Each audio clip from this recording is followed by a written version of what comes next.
श्री नंद वृंदावनी, हर क्षण सेवा की ओर। श्री भक्ति सिद्धांत सरस्वती जी, जन्म और प्रारंभिक जीवन। श्री भक्ति सिद्धांत सरस्वती जी का जन्म शुक्रवार 6 फरवरी 1874 को हुआ था। यह माघ महीने की कृष्ण पंचमी थी। श्री भक्ति सिद्धांत सरस्वती जी श्री भक्ति विनोद ठाकुर जी के 10 बच्चों में से एक थे, जो स्वयं भगवान चैतन्य की शिष्य परंपरा के एक महान वैष्णव शिक्षक थे। पुरी में भगवान जगन्नाथ के मंदिर के पास स्थित नारायण चाटा नामक घर में रहते हुए श्री भक्ति विनोद ठाकुर जी एक प्रमुख डिप्टी मजिस्ट्रेट के रूप में कार्यरत थे और साथ ही भगवान जगन्नाथ के मंदिर के अधीक्षक के रूप में भी सेवा करते थे। इन जिम्मेदारियों के बावजूद उन्होंने कृष्ण के कार्य के लिए अत्यधिक ऊर्जा के साथ सेवा की। भारत में गौड़ीय वैष्णववाद को सुधारने के लिए काम करते हुए उन्होंने भगवान चैतन्य से प्रार्थना की, आपकी शिक्षाओं की बहुत हानि हो रही है और उन्हें पुनः स्थापित करना मेरे वश में नहीं है। इसीलिए उन्होंने अपने प्रचार मिशन में मदद करने के लिए एक पुत्र की प्रार्थना की। जब श्री भक्ति सिद्धांत सरस्वती जी का जन्म श्री भक्ति विनोद ठाकुर जी और श्रीमती भगवती देवी के यहाँ श्री जगन्नाथपुरी में हुआ, तो वैष्णवों ने उन्हें उनके पिता की प्रार्थनाओं का उत्तर माना। उनका जन्म नाभि नाल के साथ हुआ था, जो उनके गले के चारों ओर लिपटा हुआ और उनके सीने पर जनेऊ की तरह लटका हुआ था। श्री भक्ति विनोद ठाकुर जी ने अपने पुत्र के अन्नप्राशन संस्कार की व्यवस्था श्री विमला देवी जी के प्रसाद के साथ की और पुत्र का नाम विमल प्रसाद रखा। लगभग उसी समय जगन्नाथ उत्सव की रथें श्री भक्ति विनोद ठाकुर जी के निवास के द्वार पर रुकी और 3 दिनों तक नहीं हिल सकी। श्रीमती भगवती देवी जी ने शिशु को रथ पर लाया और भगवान श्री जगन्नाथ जी की मूर्ति के पास ले गई। स्वाभाविक रूप से शिशु ने अपने हाथ बढ़ाए और भगवान जगन्नाथ के चरणों को छू लिया और तुरंत ही भगवान के शरीर से गिरी हुई माला से आशीर्वादित हो गए। यह देखकर पुजारियों ने हरि का नाम जप किया और बच्चे की मां से कहा कि यह लड़का निश्चित रूप से एक महान भक्त बनेगा। जब श्री भक्ति विनोद ठाकुर जी को पता चला कि भगवान की माला उनके पुत्र पर गिरी है, तो उन्होंने महसूस किया कि यह वही पुत्र है जिसके लिए उन्होंने प्रार्थना की थी। विमला प्रसाद ने जन्म के बाद 10 महीने पुरी में बिताए और फिर पालकी में अपनी माँ की गोद में बैठकर बंगाल गए। उनका बचपन नदिया जिले के रानाघाट में बीता, जहाँ वे अपनी माता से श्री हरि की कथाएं सुनते थे। श्री भक्ति विनोद ठाकुर जी और उनकी पत्नी रूढ़िवादी और धार्मिक थे। उन्होंने कभी भी अपने बच्चे को प्रसाद के अलावा कुछ भी खाने की अनुमति नहीं दी और न ही बुरी संगत में रहने दिया। एक दिन जब विमल प्रसाद केवल 4 साल के थे, उनके पिता ने उन्हें भगवान को उचित रूप से अर्पित किए बिना एक आम खाने के लिए हल्की फटकार लगाई। विमल प्रसाद हालांकि केवल एक बच्चे थे, उन्होंने खुद को भगवान का अपराधी माना और जीवन भर आम ना खाने का संकल्प किया। जब विमल प्रसाद 7 साल के हुए, तब तक उन्होंने पूरी भगवद गीता को कंठस्थ कर लिया था और उसके श्लोकों की व्याख्या भी कर सकते थे। उनके पिता ने फिर उन्हें वैष्णव पत्रिका सज्जन तोषणी के प्रकाशन के साथ साथ प्रूफ रीडिंग और प्रिंटिंग में प्रशिक्षण देना शुरू किया। 1881 में कलकत्ता के रामबागान में भक्ति भवन के निर्माण के लिए खुदाई के दौरान श्री कुर्मदेव जी की एक मूर्ति प्राप्त हुई। श्री भक्ति विनोद ठाकुर जी ने अपने 7 वर्षीय पुत्र श्री विमल प्रसाद जी को मूर्ति पूजा के नियम और कुर्म मंत्र सिखाया, जिसके बाद विमल प्रसाद ने नियमित रूप से तिलक पहनना और मूर्ति की पूजा करना शुरू किया। 1 अप्रैल 1884 को श्री भक्ति विनोद ठाकुर जी को सेरामपुर के वरिष्ठ डिप्टी मजिस्ट्रेट के रूप में नियुक्त किया गया, जहां उन्होंने विमल को सेरामपुर हाई स्कूल में दाखिला दिलाया। जब विमल कक्षा 5 के छात्र थे, तो उन्होंने लिखने की एक नई विधि का आविष्कार किया, जिसे बिकांतो कहा गया। इस अवधि के दौरान उन्होंने पंडित महेश चंद्र चूड़ामणि से गणित और ज्योतिष की शिक्षा ली। हालांकि वे स्कूल की पाठ्य पुस्तकों की बजाय भक्ति पुस्तकों को पढ़ना पसंद करते थे। सन 1885 में वैष्णव डिपोजिटरी नामक एक केंद्र की स्थापना भक्ति भवन में की गई, जहां से वैष्णव साहित्य का प्रकाशन प्रारंभ हुआ। इस समय में विमल ने प्रिंटिंग प्रेस के साथ अनुभव प्राप्त करना शुरू किया और प्रूफ रीडिंग आदि में भी मदद की। श्री भक्ति विनोद ठाकुर जी ने उसी वर्ष अपनी मासिक पत्रिका सज्जन तोषणी का पुनः प्रकाशन आरंभ किया। विमल ने अपने पिता के साथ महाप्रभु के कुछ सहयोगियों के श्रीपदों जैसे कुलिन ग्राम और सप्तग्राम की यात्रा भी की, जहां उन्होंने अपने पिता को पवित्र नाम के सिद्धांतों पर व्याख्यान देते हुए सुना। 1885 में, जो भगवान श्री चैतन्य महाप्रभु के प्रकट होने के 399 वर्षों बाद था, श्री भक्ति विनोद ठाकुर जी ने विश्व वैष्णव सभा का गठन किया और अगले वर्ष महाप्रभु के प्रकट होने की 400वीं वर्षगांठ समारोह का आयोजन किया। श्री सिद्धांत सरस्वती जी ने अपने पिता के साथ प्रत्येक रविवार को उसके साप्ताहिक सम्मेलनों में भाग लिया और अपने पिता के लिए भक्ति रसामृत सिंधु की प्रति ले गए। वे इन बैठकों में होने वाले शास्त्र चर्चा को ध्यान से सुनते थे। छात्र रहते हुए भी श्री सिद्धांत सरस्वती जी कलकत्ता के बीडन स्क्वायर जाते थे और अन्य छात्रों के साथ धर्म, राजनीति और अन्य विषयों पर बहस में शामिल होते थे। 1891 में इस बहस समाज का नाम द अगस्त असेंबली रखा गया और इसके सभी सदस्यों को कभी शादी न करने का वचन देना पड़ा। सभी उम्र के लोग, जिसमें शिक्षित और सम्मानित लोग भी शामिल थे, असेंबली की बैठकों में भाग लेते थे। संस्कृत कॉलेज के दिनों में शास्त्रों का अध्ययन।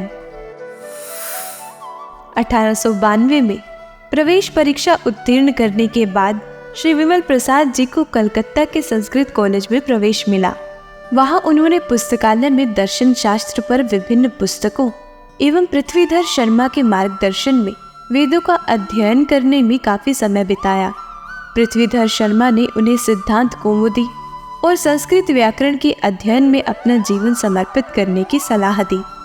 श्री सिद्धांत सरस्वती जी ने अपनी असहमति जताई और कहा कि मानव जीवन का उद्देश्य सर्वोच्च भगवान की सेवा करना है, न कि व्याकरण के क्रिया, मूल, संयोजन और न ही सांसारिक कविताओं को पढ़ना। एक छात्र के रूप में उन्होंने विभिन्न धार्मिक पत्रिकाओं में कई विचारशील लेख योगदान किए। हालांकि उन्होंने लंबे समय तक अपने कॉलेज की पढ़ाई जारी नहीं रखी। अपनी आत्मकथा में उन्होंने लिखा, यदि मैं विश्वविद्यालय में पढ़ाई जारी रखता हूँ तो मेरा परिवार मुझे शादी के लिए परेशान करेगा। दूसरी ओर यदि मैं स्वयं को संसार के सामने एक निरर्थक मूर्ख के रूप में प्रस्तुत करूं, तो कोई भी मुझे उस प्रकार के जीवन में रुचि लेने के लिए मजबूर नहीं करेगा। यही कारण था कि मैंने संस्कृत कॉलेज छोड़ दिया। मैंने ईमानदारी से आजीविका का ऐसा साधन खोजने की कोशिश की जिसमें कम से कम प्रयास लगे, ताकि मैं भगवान की भक्ति में जीवन व्यतीत कर सकूं। त्रिपुरा प्रवास में भक्ति और साधना की शुरुआत। 1895 में श्री सिद्धांत सरस्वती जी ने त्रिपुरा राज्य की शाही सरकार के अंतर्गत राजवंश की जीवनियों के संपादक का पद स्वीकार किया। बाद में उन्हें युवराज बहादुर और राजकुमार ब्रजेंद्र किशोर को बंगाली और संस्कृत में शिक्षा देने की जिम्मेदारी सौंपी गई। थोड़े समय के बाद श्री सिद्धांत सरस्वती जी ने त्रिपुरा राज्य के शाही महल में चल रही विभिन्न गतिविधियों का निरीक्षण करने की जिम्मेदारी संभाली। हालांकि हर कोने में ईर्ष्या, द्वेष और भ्रष्टाचार को पाते हुए श्री सिद्धांत सरस्वती जी ने बहुत शीघ्र ही राजनीतिक कार्यों से विरक्ति विकसित कर ली और महाराजा राधा किशोर माणिक्य बहादुर को सेवानिवृत्ति की अपनी इच्छा की सूचना दी। जब उन्होंने 1905 में शाही परिवार की सेवा स्थायी रूप से छोड़ने की इच्छा व्यक्त की, तो महाराज ने उन्हें उनकी अर्जित वेतन के बराबर पूरी पेंशन दी। श्री सिद्धांत सरस्वती जी ने 1908 तक यह पेंशन प्राप्त की। सारस्वत चतुष्पाठी की स्थापना द्वारा ज्ञान का प्रचार। 1897 में उन्होंने एक सारस्वत चतुष्पाठी संस्कृत स्कूल की स्थापना की, जहां से ज्योतिर्विद, बृहस्पति और ज्योतिष पर कई पुराने ग्रंथों जैसी मासिक पत्रिकाएं प्रकाशित की गई। 25 वर्ष की आयु तक वे संस्कृत, गणित और खगोल शास्त्र में निपुण हो गए थे। उन्होंने स्वयं को कई पत्रिकाओं के लेखों, भक्ति भावन पंजिका तथा ज्योतिष से संबंधित अन्य पुस्तकों के लेखक और प्रकाशक के रूप में स्थापित कर लिया था। उन्होंने एक प्राचीन पुस्तक सूर्य सिद्धांत का प्रकाशन किया।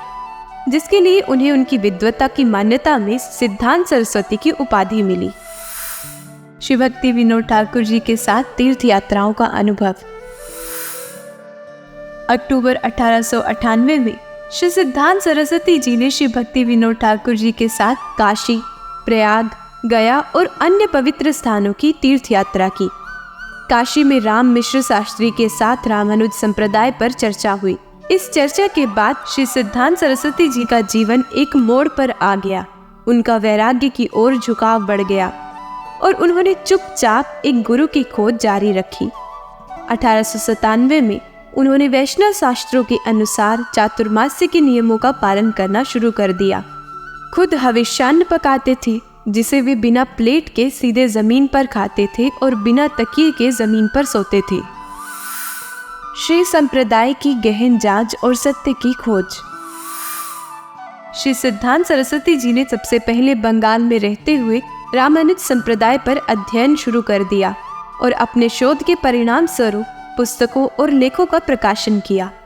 1898 में उन्होंने सज्जन तोषणी में प्रकाशित लेखों की एक श्रृंखला में श्रीनाथ मुनि, यमुनाचार्य और इस स्कूल के अन्य आचार्यों के बारे में लिखा।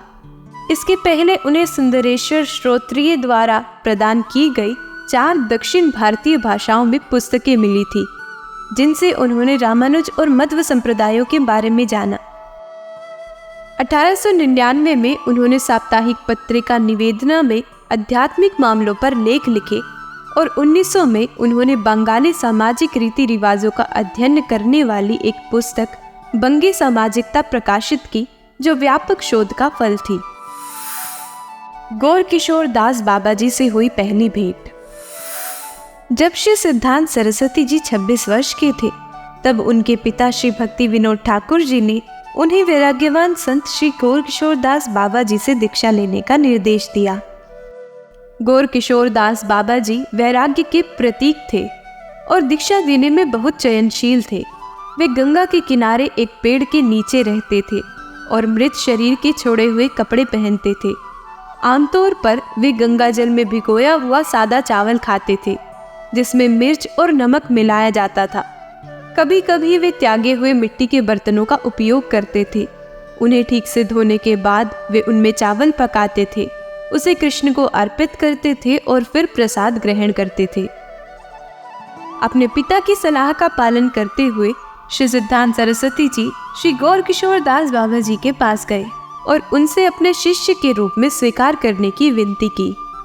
श्री गौर किशोर दास बाबा जी ने कहा कि वे श्री चैतन्य महाप्रभु जी की स्वीकृति के बिना दीक्षा नहीं दे सकते। हालांकि श्री सिद्धांत सरस्वती जी फिर से लौटे। श्री गौर किशोर दास बाबा जी ने कहा कि वे भगवान चैतन्य से पूछना भूल गए थे। तीसरी बार आगमन पर उन्होंने बताया कि भगवान श्री चैतन्य महाप्रभु जी ने कहा है कि विद्वता प्रेम की तुलना में तुच्छ है। यह सुनकर श्री सिद्धांत सरस्वती जी ने उत्तर दिया कि चूंकि श्री गौर किशोर दास जी कपट चूड़ामणि के सेवक हैं, वे सिद्धांत सरस्वती जी की परीक्षा ले रहे होंगे। श्री सिद्धांत सरस्वती जी दृढ़ निश्चयी रहे और कहा कि श्री रामानुज आचार्य जी को गोष्ठी पूर्ण की कृपा प्राप्त करने से पहले 18 बार वापस भेजा गया था, इसीलिए वे भी धैर्यपूर्वक प्रतीक्षा करेंगे जब तक कि श्री गौर किशोर दास जी उन पर अपनी कृपा नहीं बरसाते। श्री सिद्धांत सरस्वती जी की प्रतिबद्धता को देखकर श्री गौर किशोर दास जी प्रभावित हुए और उन्हें गोद्रुम की आनंदमयी वाटिका में दीक्षा दी और कहा, सत्य को प्रचारित करो और सभी अन्य कार्यों को एक तरफ रख दो। सातसना मठ और भक्ति कुटी में वैराग्यमय जीवन। मार्च 1900 में श्री सिद्धांत सरस्वती जी ने श्री भक्ति विनोद ठाकुर जी के साथ बालासोर, रेमुना, भुवनेश्वर और पुरी की तीर्थ यात्रा की। इस अवसर पर श्री भक्ति सिद्धांत सरस्वती जी ने पुरी के पवित्र शहर के प्रति अपनी आसक्ति को गहरा किया। जब उन्होंने श्री हरिदास ठाकुर जी की समाधि के पास एक मठ स्थापित करने की इच्छा व्यक्त की, तो स्थानीय उप रजिस्ट्रार और अन्य प्रमुख नागरिकों ने उनसे सातसना मठ के 7 आसनों में से एक गिरधारी के आसन की सेवा संभालने का अनुरोध किया। 1902 में श्री भक्ति विनोद ठाकुर जी ने स्वयं श्री हरिदास ठाकुर जी की समाधि के पास एक निवास का निर्माण आरंभ किया और इसे भक्ति कुटी नाम दिया। श्री सरस्वती ठाकुर जी यहाँ श्री भक्ति विनोद ठाकुर जी के साथ वैष्णव शास्त्रों पर व्याख्यान देते थे। श्री सरस्वती ठाकुर जी नियमित रूप से अपने पिता की उपस्थिति में श्री चैतन्य चरितामृत का पाठ और प्रवचन भी करते थे। पुरी में रहते हुए श्री सिद्धांत सरस्वती जी अपनी पुस्तक वैष्णव मंजूषा के लिए सामग्री एकत्र करने में लगे रहे। उन्होंने पुरी के विभिन्न मठों के लोगों से मुलाकात की और उनके साथ कई दार्शनिक चर्चाएं की। इस दौरान वे पुरी के प्रमुख लोगों के घर घर जाकर प्रचार करते थे, जिससे कई कठिनाइयां और खतरे उत्पन्न हुए। सातसना मठ के गिरधारी आसन की जिम्मेदारियों में भी समस्याएं आई। इन परिस्थितियों में श्री भक्ति विनोद ठाकुर जी ने उन्हें मायापुर जाने और एकांत में भजन साधना करने की सलाह दी, जैसे श्री रामानुजाचार्य जी ने तिरुनारायणपुर में किया था। भारत भर में विभिन्न तीर्थों की यात्राएं। 1904 में श्री सरस्वती ठाकुर जी ने सीताकुंड और चंद्रनाथ की यात्रा की। 1905 में उन्होंने दक्षिण भारत की तीर्थ यात्रा की। उन्होंने सिंहाचल, राजमुंद्री, मद्रास, पेरम्बदूर, तिरुपति, कांचीवरम, कुंभकोणम, श्रीरंगम, मदुरई आदि की यात्रा की। फिर कलकत्ता और श्री मायापुर लौट आए। पेरम्बदूर में उन्होंने रामानुज संप्रदाय के एक सदस्य से वैष्णव त्रिदंडी संन्यास के शास्त्रीय नियम और विनियम सीखे। हरे कृष्ण मंत्र के 1 अरब नाम जप का संकल्प। 1905 में श्री सिद्धांत सरस्वती जी ने हरे कृष्ण महामंत्र का 1 अरब बार जप करने का संकल्प लिया। हर दिन वे कम से कम 3 लाख नाम जप करते थे। वे मायापुर में भगवान चैतन्य के जन्मस्थान के पास एक घास की झोपड़ी में रहते थे और दिन रात मंत्र का जप करते थे।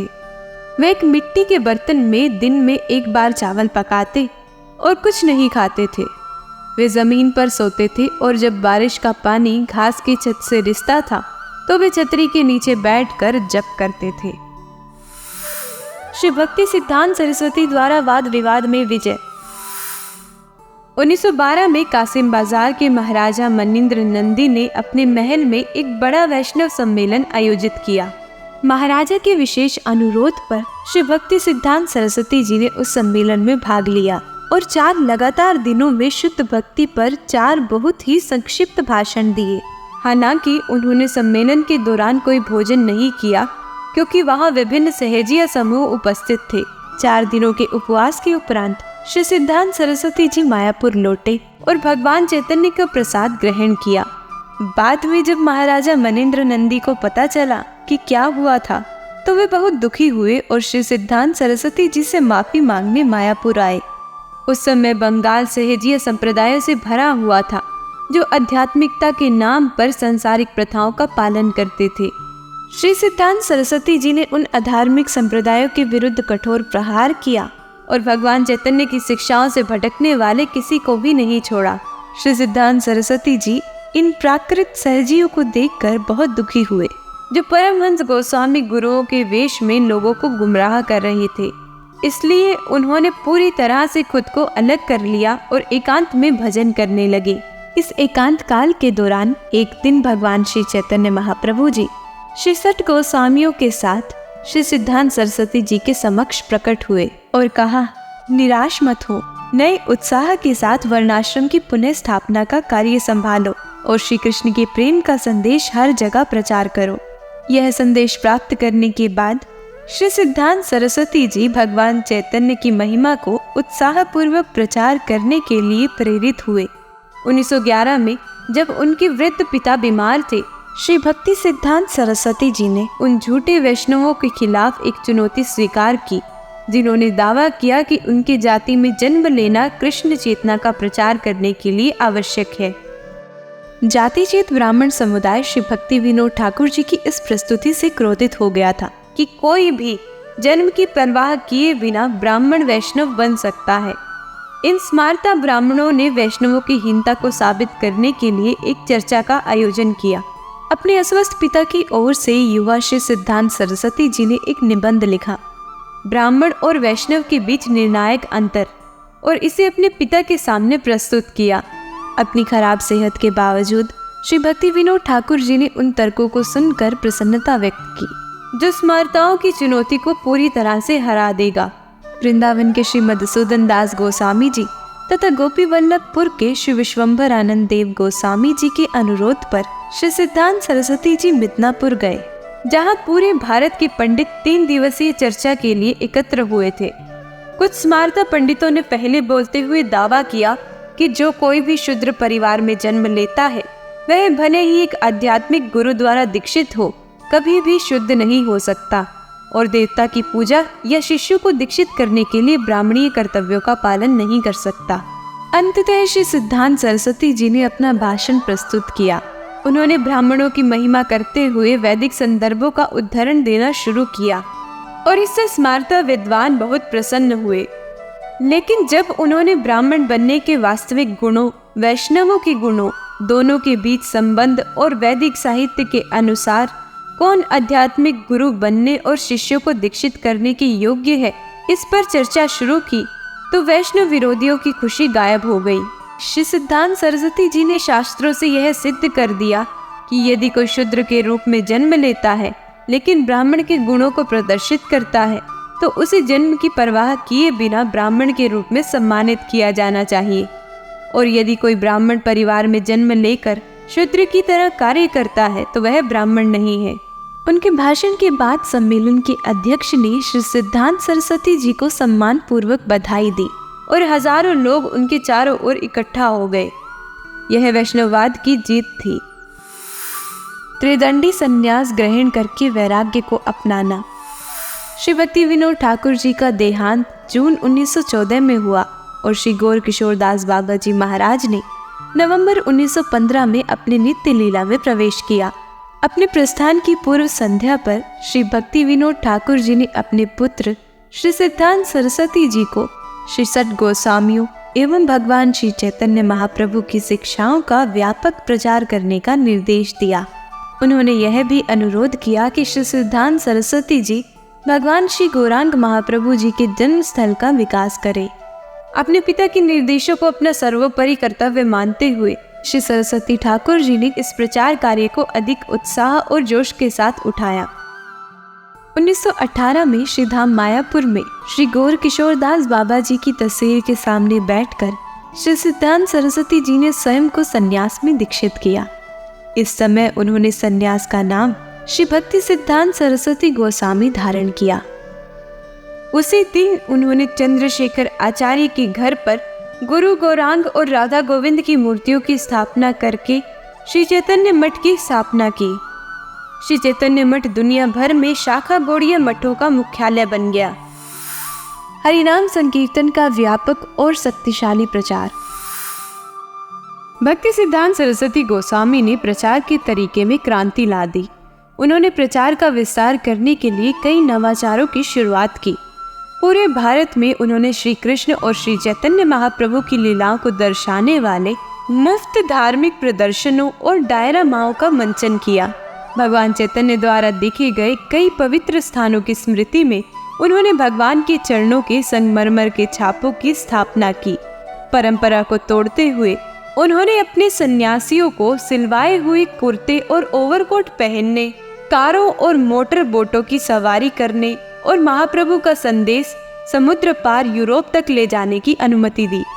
उन्होंने चैतन्य महाप्रभु का संदेश प्रसारित करने के लिए रेडियो का भी उपयोग किया। जन्माष्टमी, नंदोत्सव, राधा अष्टमी तथा श्री भक्ति विनोद ठाकुर जी के प्राकट्य दिवस के कार्यक्रम भी रेडियो पर प्रसारित किए गए।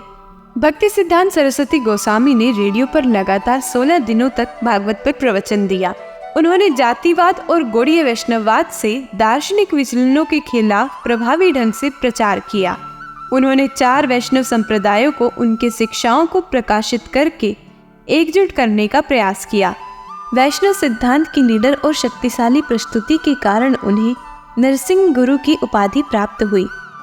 श्री भक्ति सिद्धांत सरस्वती जी इतने शक्तिशाली प्रचारक थे कि उनके विरोधी उन्हें देखते ही भाग जाते थे, क्योंकि उन्हें दार्शनिक बहस में पूरी तरह से पराजित होने का डर था। 1918 में थोड़े दार्शनिक ज्ञान वाले नास्तिकों के एक समूह के प्रवक्ता ने वैष्णव विश्वास और उसके आचार्य को चुनौती देते हुए 29 प्रश्नों की सूची भेजी। श्री सरस्वती ठाकुर जी ने तर्क और शास्त्रों के आधार पर उत्तर देकर इन आलोचकों को चुप करा दिया। प्रश्न और उनके उत्तर एक पुस्तिका में प्रकाशित किए गए, जिसका नाम प्रतिकार के प्रश्नों का उत्तर था। प्रचार कार्य को और अधिक विस्तृत करने हेतु श्री सरस्वती ठाकुर जी ने 1918 में कलकत्ता में एक केंद्र की स्थापना की, जिसे श्री भक्ति विनोद आसन कहा गया। वहां से उन्होंने जैसोर और खुलना जिले के विभिन्न शहरों की यात्रा की।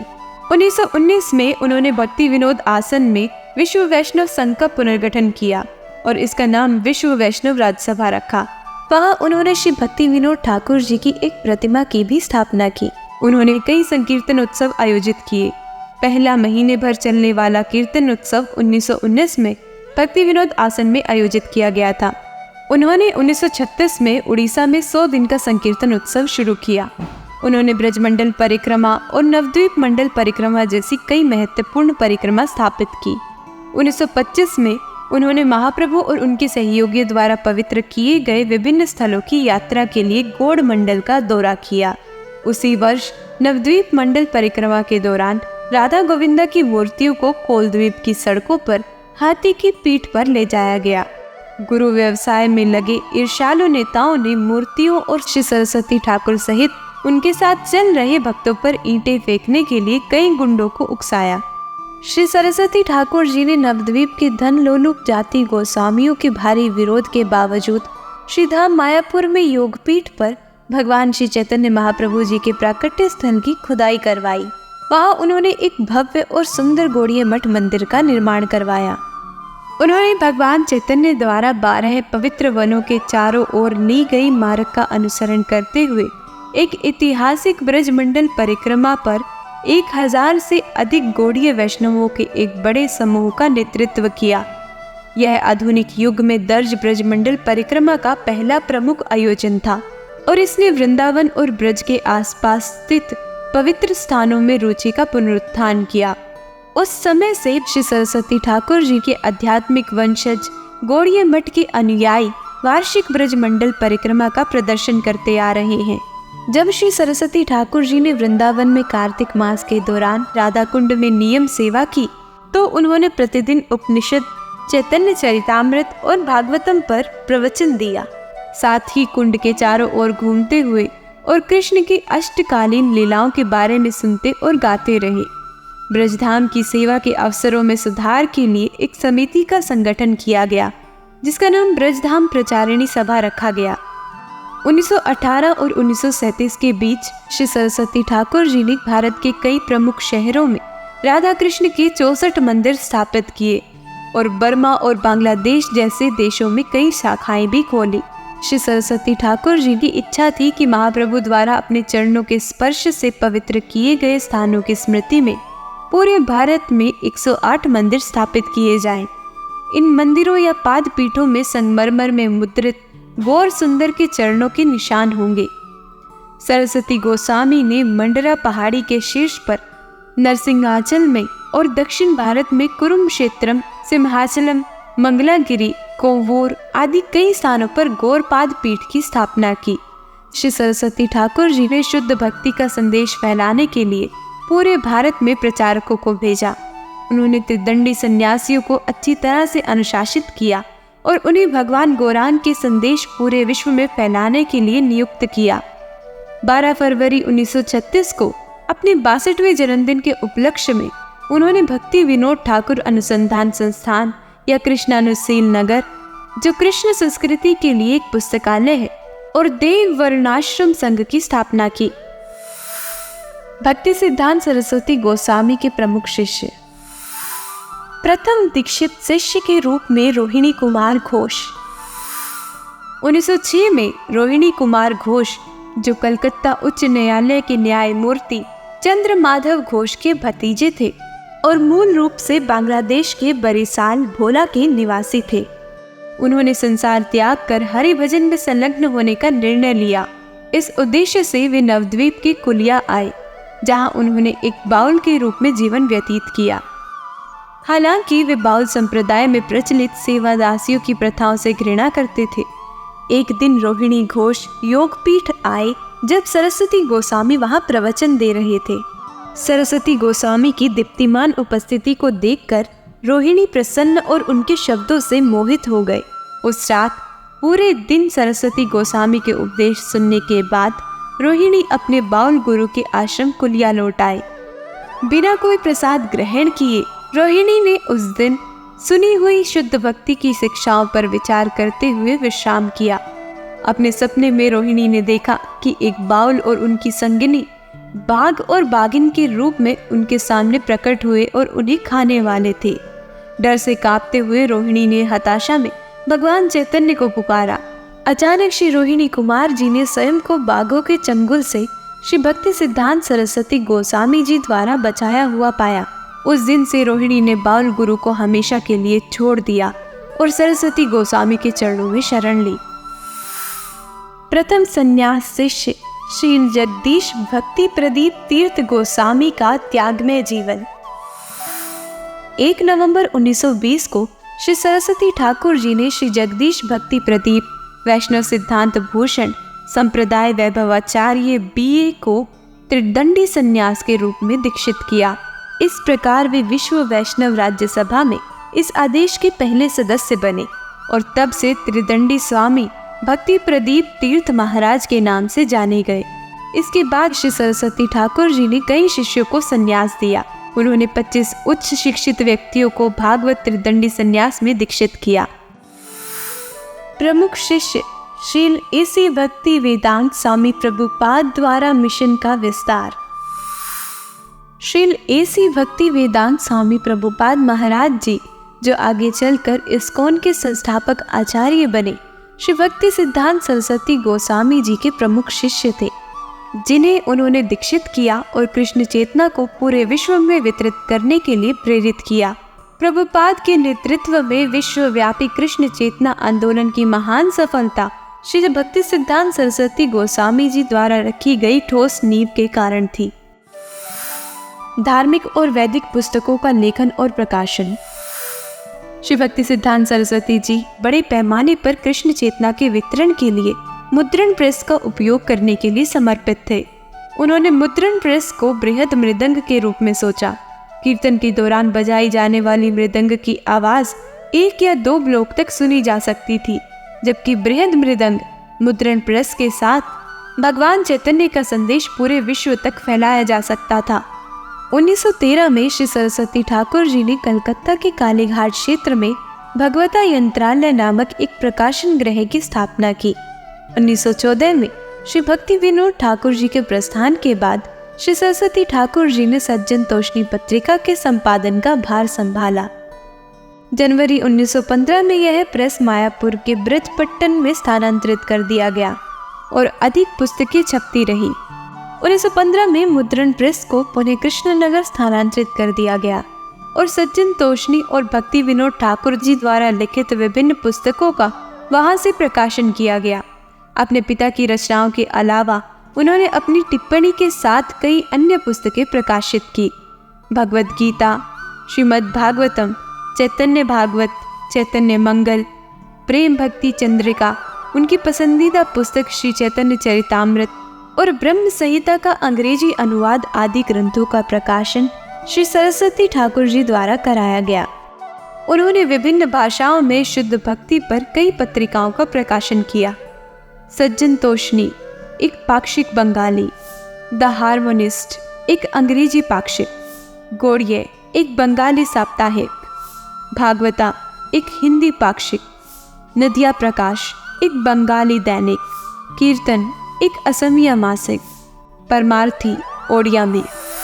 उनका यह लंबे समय से संजोया गया सपना, जो उनके पूज्य पिता श्री भक्ति विनोद ठाकुर जी की भी गहरी इच्छा थी, यह था कि भगवान चैतन्य महाप्रभु की दिव्य शिक्षाएं अंग्रेजी भाषा में अनुवादित होकर पश्चिमी जगत के लोगों तक पहुँचे।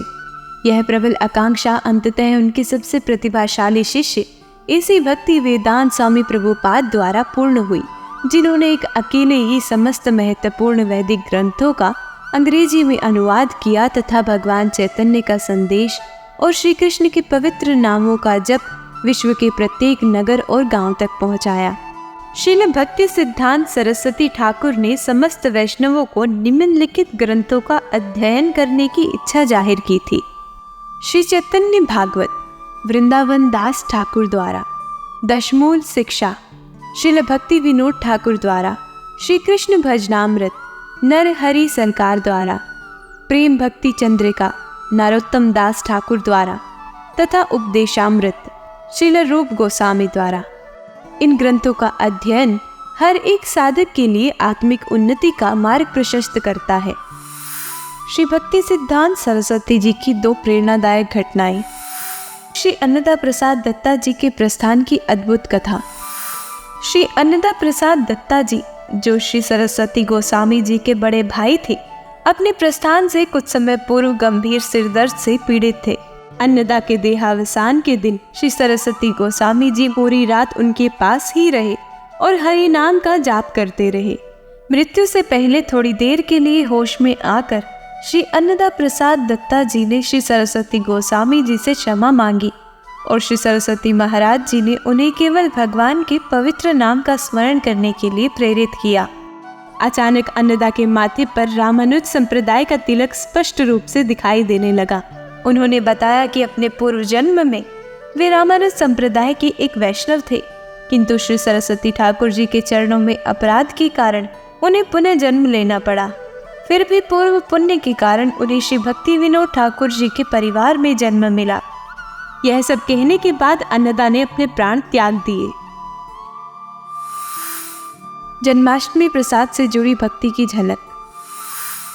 एक बार श्री जन्माष्टमी के दिन से पहले श्री सरस्वती गोस्वामी जी मायापुर में भजन में लीन थे, परंतु उन्हें इस बात की चिंता हो रही थी कि वे श्री विग्रह को दूध अर्पित करने की व्यवस्था नहीं कर पाए हैं। जैसे ही उन्होंने इस प्रकार का चिंतन किया, उन्होंने स्वयं को डांटा, क्या मैंने अपने लिए ऐसा सोचा? यह उचित नहीं है। उस समय वर्षा ऋतु का मौसम था और श्री चैतन्य महाप्रभु का जन्म स्थान जलमग्न था, जहाँ केवल नाव द्वारा ही पहुँचा जा सकता था। उसी दोपहर एक दूध वाला कीचड़ और जल को पार करते हुए वहां पहुंचा और अपने साथ दूध, शीर, मक्खन, पनीर आदि लेकर आया था। यह सब सामग्री एक जमींदार हरिनारायण चक्रवर्ती ने श्री चैतन्य महाप्रभु की प्रेरणा से भेजी थी। सभी सामग्री श्री विग्रह को अर्पित की गई और भक्तों ने बड़े प्रेम पूर्वक प्रसाद ग्रहण किया। श्री सरस्वती ठाकुर इतने अधिक प्रसाद को देखकर चकित हो गए। भक्तों ने उन्हें बताया कि यह सब कैसे हुआ।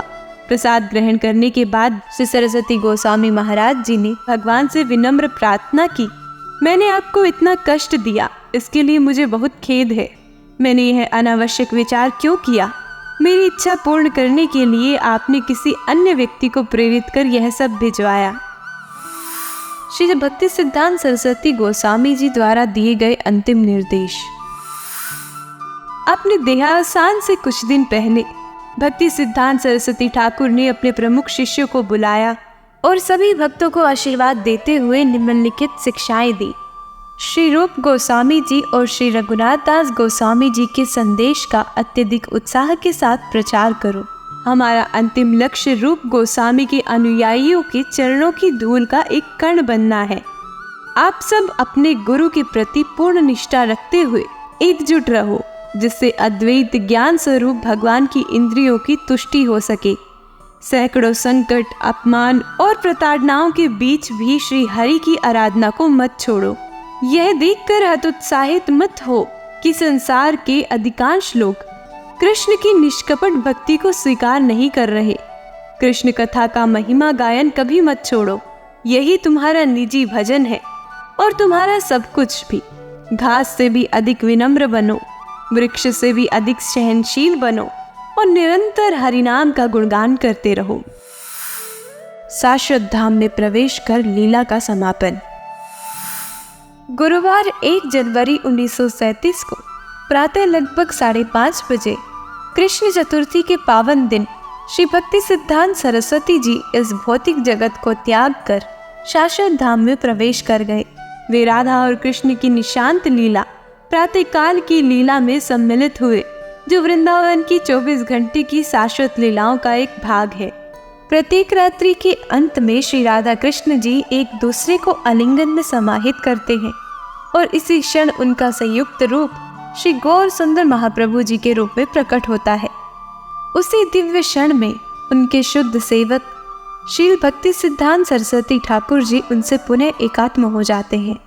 गोलोक वृंदावन में श्री राधा गोविंद जी की शाश्वत लीलाओं में श्री सरस्वती ठाकुर जी नयनमणि मंजरी रूप में सेवा करते हैं। उनकी पुष्प समाधि श्री राधा कुंड और श्री राधा दामोदर मंदिर में स्थित है। तो इस प्रकार पूर्ण हुई श्रद्धेय श्रीला भक्ति सिद्धांत सरस्वती ठाकुर की दिव्य जीवन लीला, एक ऐसा जीवन जो भक्ति, ज्ञान और त्याग की त्रिवेणी था। उनके आदर्श आज भी लाखों हृदय को कृष्ण भक्ति की ओर प्रेरित कर रहे हैं। आइए हम भी उनके चरणों में श्रद्धा अर्पित करें और उनके दिखाए मार्ग पर चलने का संकल्प लें। हरि बोल। श्री राधा रानी प्रेम का वास्तविक स्वरूप है और भगवान श्री कृष्ण उस प्रेम के प्रतिपादक है। जो जीव श्री राधा कृष्ण के दिव्य संबंध को भली भांति समझ लेता है, वही जीव प्रेम के माधुर्य रस का सच्चा आस्वादन कर पाता है। काम वासना में ग्रस्त जीव क्षणिक सुख के लिए स्वयं को दीर्घकालिक अभाग्य और अंधकार में डुबो देता है। इसके विपरीत श्री राधा रानी की आत्मकथा जीवन को प्रेम पूर्वक जीने का अद्भुत उदाहरण है। उनकी कथा जीव को परम धाम की ओर लौटने का अत्यंत सरल मार्ग प्रदान करती है।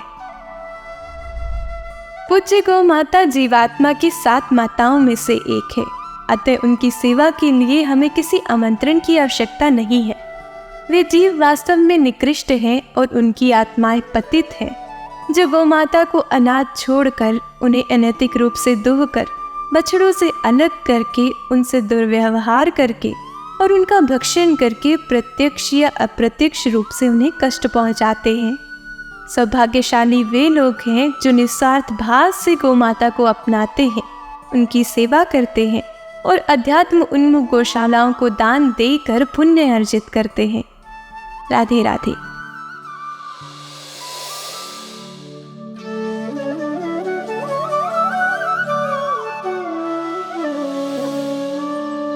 श्री नंद वृंदावनी, हर क्षण सेवा की ओर।